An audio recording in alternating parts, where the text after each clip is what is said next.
오늘은 부활의 과거, 미래, 현재라는 제목으로 하나님 말씀 증거하도록 하겠습니다. 이런 유머가 있습니다.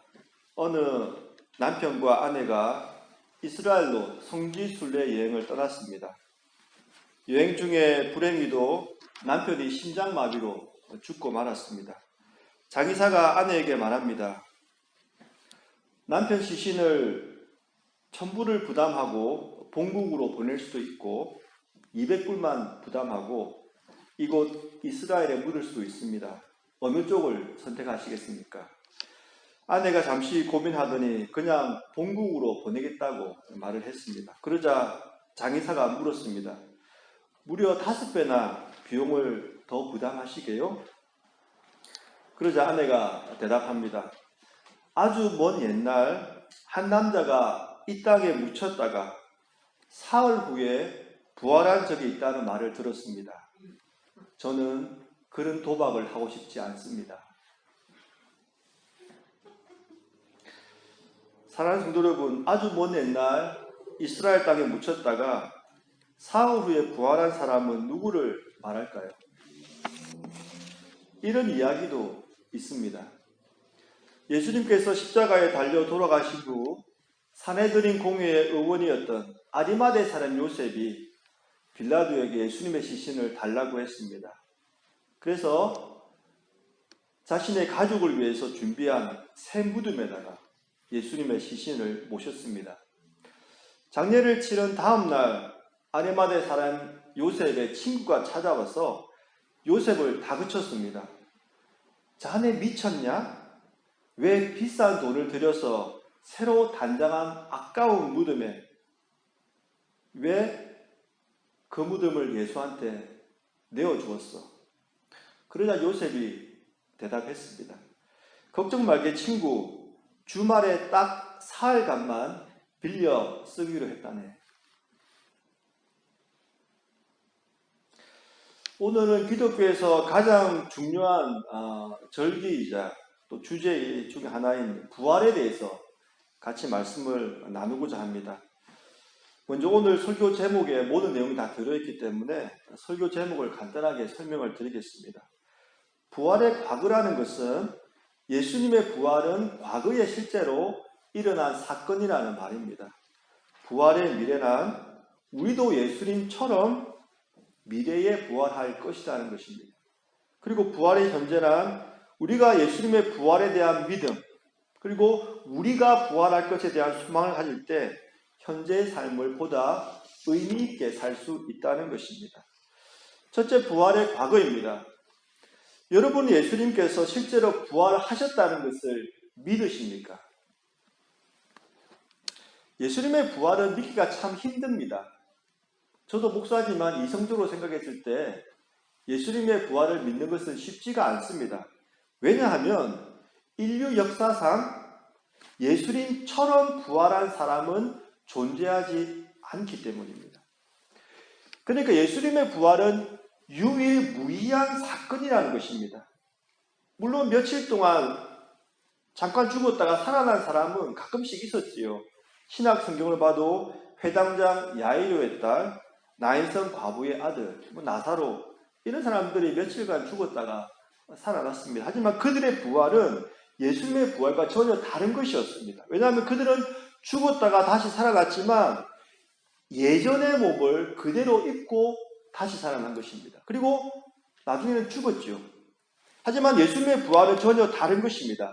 예수님께 부활하셨을 때에는 예전의 몸이 아닌 완전히 새로운 부활의 몸을 입고 부활하신 것입니다. 그리고 다시 죽지 않으셨습니다.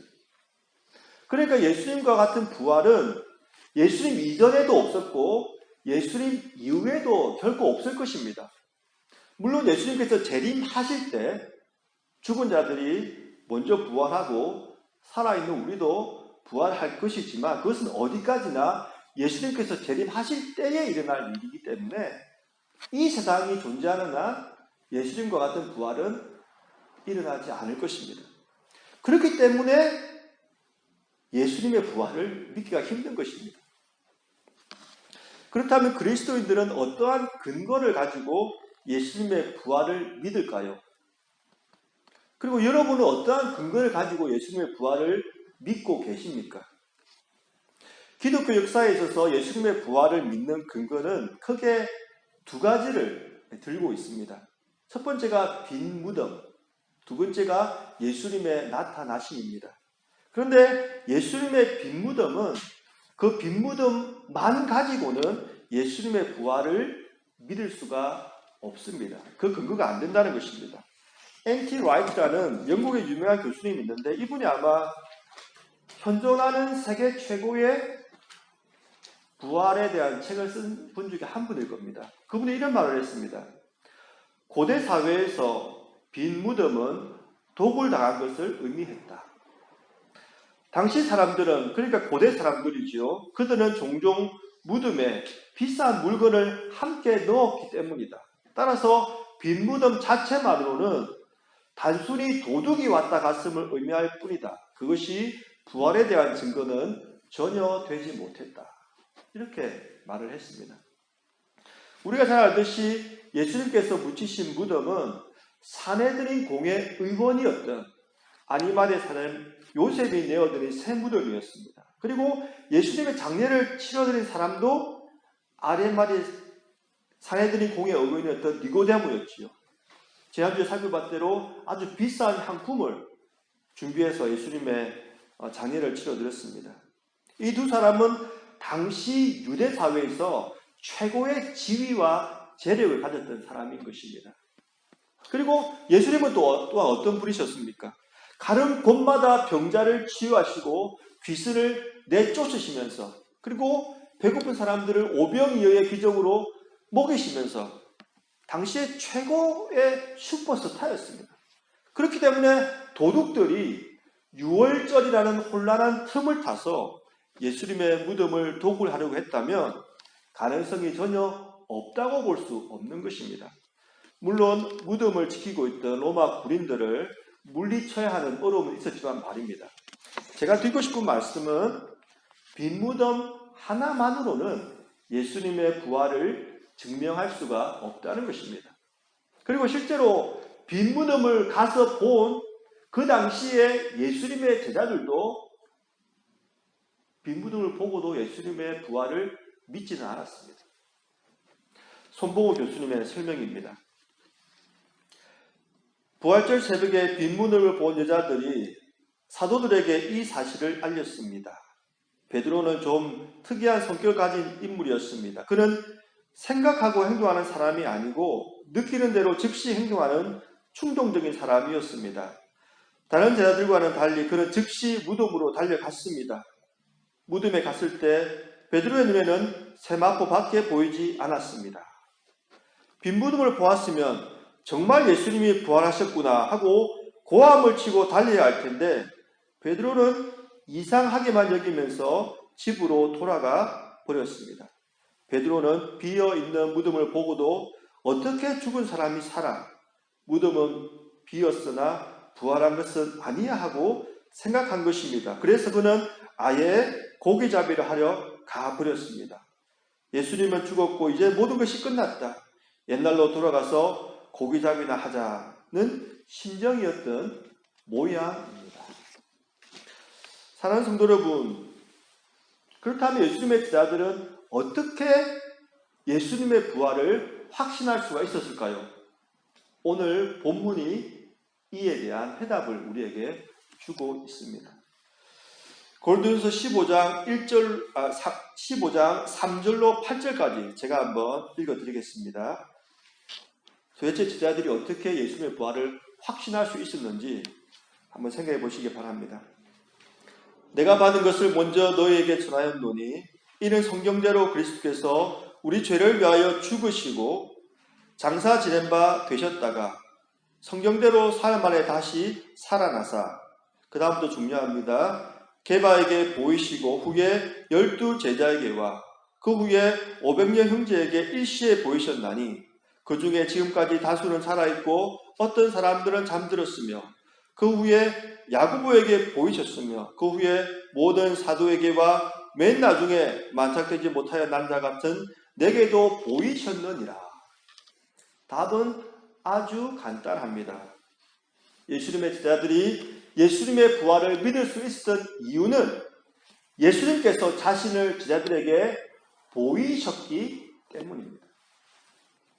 본문을 보시면 4번이나 반복해서 보이셨다는 말이 강조되고 있습니다. 5절에 보니까 게바에게 보이시고, 6절에 보니까 500년 형제에게 일시에 보이셨나니, 7절에 보니까 그 위에 야고보에게 보이셨으며, 8절에 보니까 내게도 보이셨느니라. 그러니까 보이셨다는 말을 확실하게 지금 말하고 있는 것입니다. 그런데 예수님께서는 부활하신 자신을 보이실 때 한두 명만 비밀리에 보이신 것이 아니었습니다. 게바에게 보이셔서 내가 나를 사랑하느냐고 3번이나 질문을 하셨습니다. 도마에게 보이셔서 못자국 난 손과 창자국 난 옆구리를 만져보게 하셨습니다. 그리고 사도들에게 보이시면서 그들과 함께 식사도 하셨습니다. 그러니까 예수님의 제자들이 어떻게 예수님께서 부활하신 것을 믿지 않을 수가 있었겠습니까? 그리고 예수님께서 제자들에게 하루 이틀만 보이신 것이 아니었습니다. 사도행전 1장 3절에 보니까 이렇게 말하고 있습니다. 그가 고난받으신 후에 또한 그들에게 확실한 많은 증거로 친히 살아계심을 나타내사 40일 동안 그들에게 보이시며 하나님 나라 일을 말씀하시니라. 예수님께서는 자신이 부활하셨다는 것을 보이시기 위해서 40일 동안 제자들에게 보이시고 그들에게 하나님 나라에 대해서 말씀해 주셨던 것입니다. 그렇기 때문에 예수님을 만난 제자들은 예수님의 부활을 당연하게 받아들였고 예수님의 부활을 증거하기 위하여 일생을 바친 것입니다. 이것이 부활의 과거입니다. 이제 두 번째, 부활의 미래에 대해서 말씀을 드리겠습니다. 부활의 미래라는 것은 예수님처럼 우리도 부활할 것이라는 것입니다. 고린도전서 6장 14절에 보니까 이렇게 말씀하고 있습니다. 하나님이 주를 다시 살리셨고 또한 그의 권능으로 우리를 다시 살리시리라. 하나님께서는 예수님을 살리신 그 권능으로 우리도 다시 살리실 거라는 것입니다. 그런데 우리가 다시 살아날 때는 우리의 지금의 몸을 입는 것이 아니라 예수님과 같은 부활의 몸을 입게 될 것입니다. 빌립보서 3장 21절에 보니까 이렇게 말하고 있습니다. 그가 만물을 자기에게 복종하게 하실 수 있는 자의 역사로 우리의 낮은 몸을 자기 영광의 몸의 형체와 같이 변하게 하시리라. 여기서 자기 영광의 몸의 형체가 바로 부활의 몸인 것입니다. 여기서 우리는 한 가지 주목해야 될 필요가 있습니다. 그것은 부활하신 예수님의 몸의 특징에 대해서 생각해 보는 것입니다. 왜냐하면 우리가 부활할 때도 예수님과 같은 몸의 형체를 가질 것이기 때문입니다. 부활하신 예수님의 몸은 연속성과 비연속성을 함께 가지고 있었습니다. 먼저 예수님께서 부활하신 몸은 예전의 몸과 비슷했던 것 같습니다. 제가 누가복음 24장 38절로 43절을 한번 읽어드리겠습니다. 어떤 면이 예전의 몸과 예수님께서 부활하신 몸이 비슷했는지 찾아보시기 바랍니다. 예수께서 이르시되 어찌하여 두려워하며 어찌하여 마음에 의심이 일어나느냐. 내 손과 발을 보고 나인 줄 알라. 또 나를 만져보라. 영은 살과 뼈가 없으되 너희 보는 바와 같이 나는 있느니라.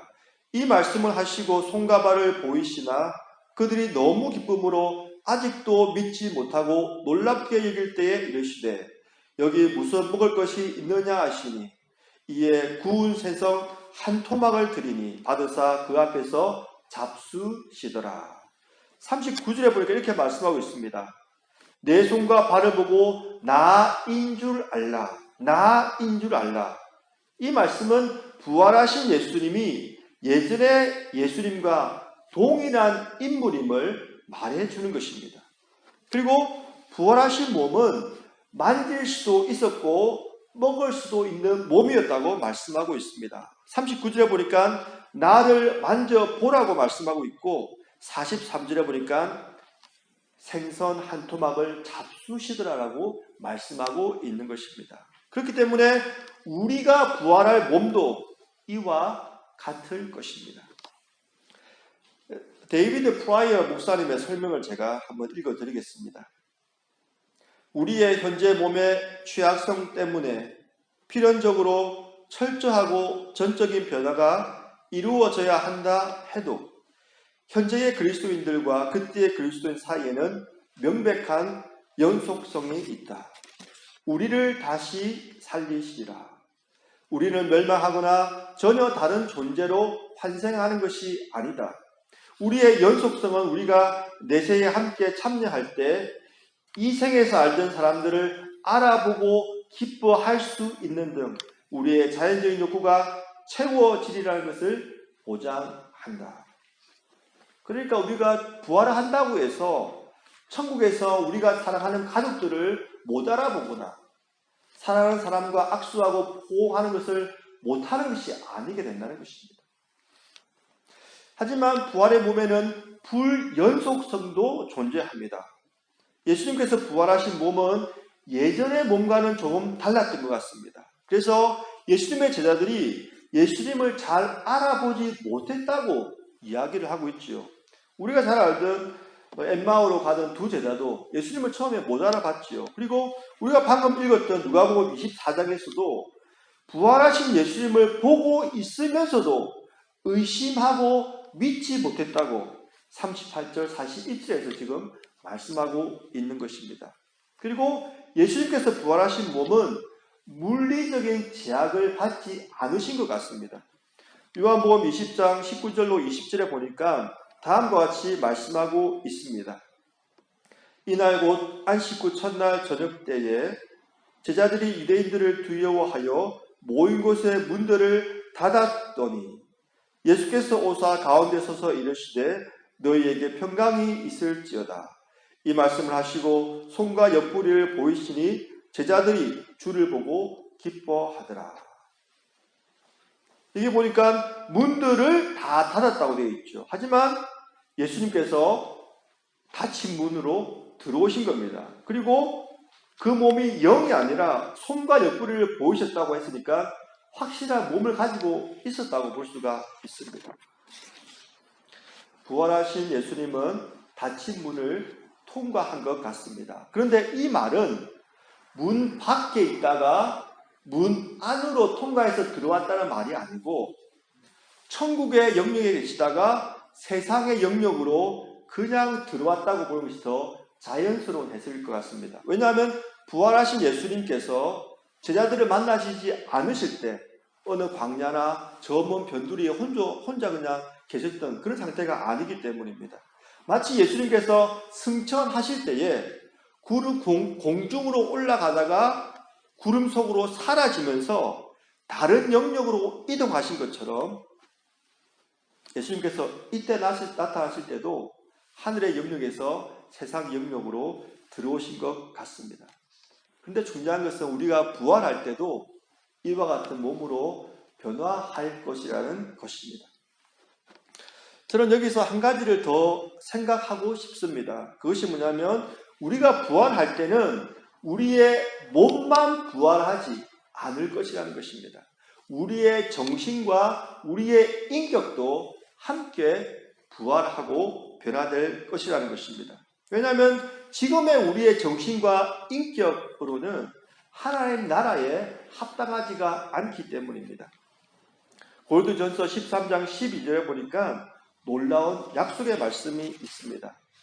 우리가 지금은 거울로 보는 것 같이 희미하나 그때에는 얼굴과 얼굴을 대하여 볼 것이요. 그 다음 중요합니다. 지금은 내가 부분적으로 아나 그때에는 주께서 나를 아신 것 같이 내가 온전히 알리라.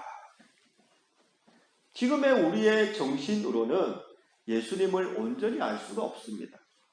하지만 우리가 부활할 때는 예수님을 온전히 알 수 있을 정도로 우리의 정신이 변화할 것이라고 지금 말씀해 주고 있는 것입니다. 그리고 우리의 인격 역시 변화할 것입니다. 왜냐하면 현재 우리의 인격으로는 이웃에게 상처를 줄 수밖에 없습니다. 그런데 천국에는 상처가 없지 않습니까? 눈물도 없고 애통함도 없고 비통함도 없고 억울함도 없는데, 그죠? 우리 현재 인격으로는 천국에 합당하지 않다는 것입니다. 프레드릭 부크너라는 교수님은 다음과 같이 말을 했습니다. 주보를 참조해 주시기 바랍니다. 복음에는 비극적인 부분도 있고 희극적인 부분도 있고 동화적인 부분도 있다. 우리에게 어떤 식으로든 그리스도의 죽음에 책임이 있다는 것은 비극이다. 그런데도 그분이 우리를 사랑하시고 모든 죄를 용서하신다는 것은 희극이다. 그분의 이야기뿐 아니라 우리 이야기의 결말도 오래오래 행복하게 살았다는 것은 동화다. 그리고 그분처럼 우리도 변화될 것이다. 머리 있는 왕자님이 손을 내밀어 춤을 청하는 무드배로 가는 길에 변화된 신데렐라처럼 눈 깜빡할 사이에. 사랑하는 성도 여러분, 저는 설교를 준비하면서 이런 생각이 들었습니다. 천국에서 여러분의 모습이 어떻게 변해 있을까? 여러분의 육체, 여러분의 정신, 여러분의 인격이 어떻게 변해 있을까? 분명한 것은 가장 멋있고 가장 아름다운 모습으로 여러분의 육체와 정신과 인격이 변해 있을 거라는 것입니다. 천국에서 다시 만날 때도 아는 체를 해주시기를 바랍니다. 이것이 부활의 미래입니다. 마지막으로 부활의 현재에 대해서 말씀을 드리겠습니다.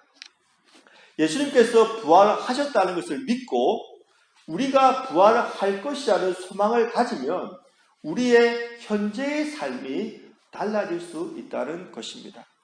바울의 고백을 한번 들어보겠습니다. 오늘 본문 8절로 10절까지의 말씀 한번 같이 읽어보겠습니다. 고린도전서 15장 8절로 10절입니다. 시작.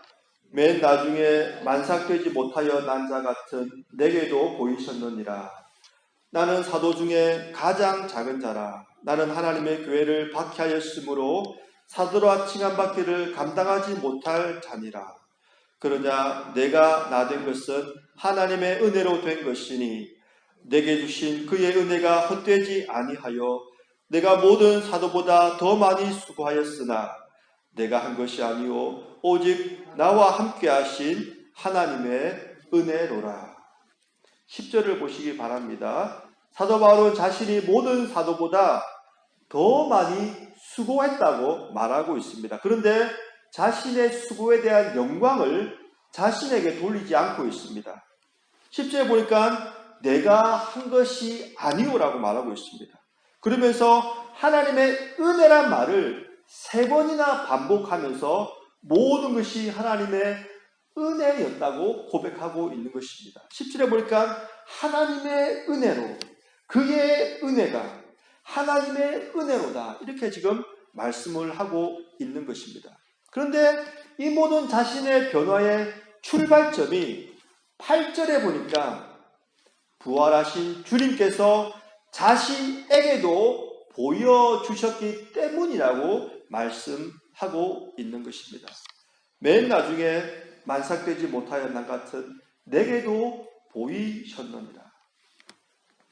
만일 부활하신 주님께서 바울에게 보여주시지 않으셨다면 바울의 삶은 어떠했을까요? 일평생 교회의 박해자로 살다가 생을 마감했을 것입니다. 그런데 이보다 더 허무한 게 어디에 있겠습니까? 일평생 진리가 아닌 것을 위해 세월을 헛송해야 했으니 말입니다. 하지만 부활의 주님께서 바울에게 보여주시자 바울의 삶은 180도 달라지게 된 것입니다. 박해자에서 전도자의 삶을 살 수 있었던 것입니다. 사도 바울은 부활의 장인 고린도전서 15장을 마무리하면서 고린도 교회 성도들에게 다음과 같이 권면하고 있습니다. 58절입니다. 그러므로 내 사랑하는 형제들아, 견실하며 흔들리지 말고 항상 주의 일에 더욱 힘쓰는 자들이 되라. 이는 너희 수고가 주 안에서 헛되지 않은 줄 알미라. 왜 우리의 수고가 주 안에서 헛되지 않을 수 있을까요? 그 이유는 한 가지밖에 없습니다. 주님께서 부활하셔서 지금도 살아 계시기 때문입니다.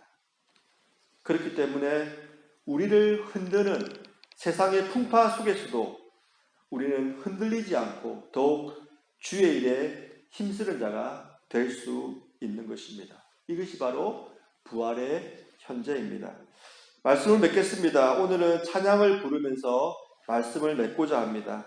찬송가 171장을 부를 텐데 이 찬송이 만들어진 배경에 대해서 제가 잠시 설명을 해드리고 함께 찬송을 부르면 좋겠습니다. 윌리엄과 글로리아라는 두 젊은 청년들이 있었습니다. 이 두 젊은 청년은 인디애나 주에 있는 한 고등학교에서 교사로 근무를 했습니다. 같은 고등학교에서 교사로 근무하고 있다가 둘은 서로 사랑에 빠졌고 결혼까지 하게 되었습니다. 윌리엄은 음악을 좋아했고 글로리아는 글을 쓰는 것을 참 좋아했습니다. 그래서 결혼한 다음에 윌리엄은 곡을 쓰고 글로리아는 가사를 쓰는 그런 커플이 되었습니다.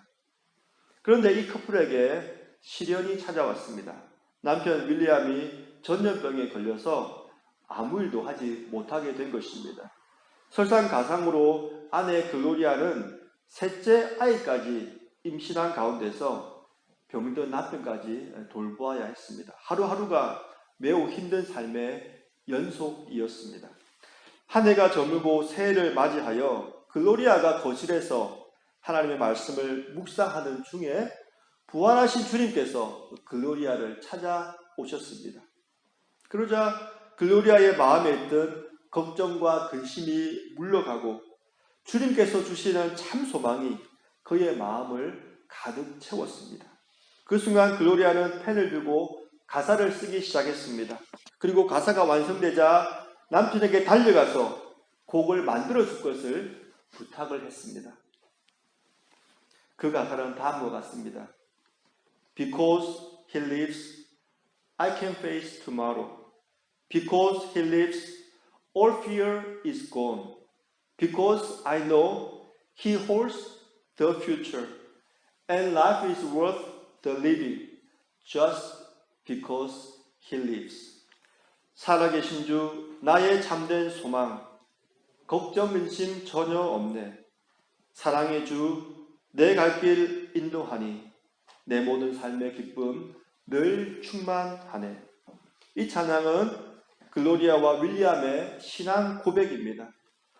부활하신 주님께서 함께 하시기 때문에 걱정과 근심이 전혀 없다고 고백한 것입니다. 그리고 나의 갈 길을 주님께서 인도해 주실 것을 믿기 때문에 내 모든 삶의 기쁨이 늘 충만할 것이라고 고백한 것입니다. 사랑하는 성도 여러분, 여러분은 지금 어떤 걱정과 근심을 가지고 있습니까? 혹시 여러분이 갈 길이 보이지 않으십니까? 부활의 주님께서 세상 끝날까지 여러분과 함께 하겠다고 약속해 주셨습니다. 이 찬양으로 우리의 신앙을 고백하면